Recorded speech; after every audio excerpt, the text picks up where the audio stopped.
mare! Nandito na naman nga ang mare yung butanding kay magbablog na naman ako na ay ses, araw-araw nyo na nga ako makikita no.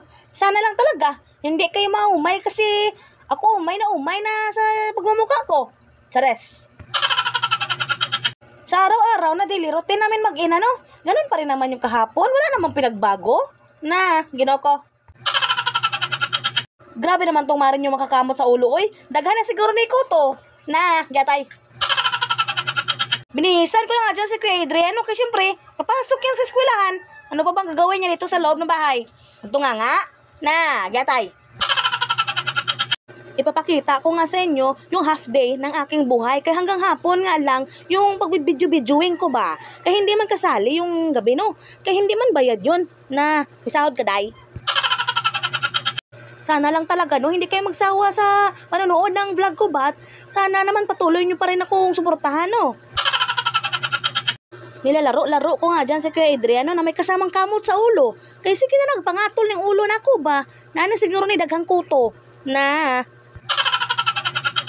nirede ko na pala dyan yung baon na ni Kuya Adriano. Napakasimple nga lang ng pinababaon ko kay Kuya Adriano. Huwag nyo ko i-judge ha. Kung kayo ay judge, edi mag-judgment kayo. Pagpasinsyahan mo na nga yung nanay mo, Kuya Adriano. Kaya hindi naman ako creativity na nanay na. Ang mahalaga at importante, hindi ka pinapabayaan ng ina mo no. Kaya lumubo ka ng ganyan eh. Kaya na. Nilalagyan ko pala yan ng alcohol si Kuya Adrian sa paano kaya para matanggal yung 99.9 na germs ba? Saan kaya napunta yung 1% na? Proceed na tayo kaya alis na nga kami ni Kuya Adriano. Nilagyan ko na pala yan siya ng bag sa likod no. Nilagyan o kinabit. Ay ang bot, ginoo ko. Ang bilis ka ng pangyayari no, kasi sinuotan ko lang naman ang bag kanina si Kuya Adriano. Paglabas ko ng bahay, ganito na agad. Nasa eskwelahan na agad kami. Di ba, Jack Yarn? Nag-goodbye kiss na nga kami dyan sa isa't isa no, kaya mag-school lang nga siya no. Mag-aaral ka naman buti Kuya Adriano. Kaya na. Siyempre, pagka-uwi natin sa bahay, hindi naman tayo pwedeng humilata, milata lang, no? Siyempre, may asikasuhin pa tayong batang maliit. Ayan, yung pasaway na yan, makulit na yan. Kahit makulit yan, mahal na mahal ko yan. Sana mahal din ako yan, chares. Binilhan pala siya dyan ng tatay ng spaghetti, kaya gusto niya daw ng spaghetti, pero ang tawag niya sa spaghetti, pansit daw. Na, basta mahaba, pampahaba, o mahaba ang buhay. Ginoo ko, ano ba yung mahaba na yan? Sumubo din pala ako dyan ng spaghetti, no? Kaya hindi naman yan mauubos si Bunso lahat yung spaghetti na yan. Pero sumayaw pala ako dyan ng spaghetti pababa. Spaghetti pataas. Na, ginoo ko, kabidli, gatay. Mag-proceed na tayo kay Bunso, dahil kay na, sikasuhin pa natin yan siya. Medyasan natin siya, tapos bihisa, no? Kaya meron nga silang fluoride ngayon. Buti nga dito sa eskwelahan nila, kaya may libre nga fluoride. Kung sa iba yan, na, ginoo ko, may bayad dyan. Pero dahil sa kanila dito sa school nila, walang bayad, abay, go na tayo mga mare. Ang sweet nga ni Bunso, oh, kay niyakap niya nga yung mama niyang butandeng. Sana all, sweat. Hindi nga pala pwede mag-video no sa room nila Bunso no habang nagpo-fluoride sila no. Kaya proceed na tayo sa mga gawaing bahay natin ito no. As you can see, ang sarap ng tulog ng mga anak ko dyan no.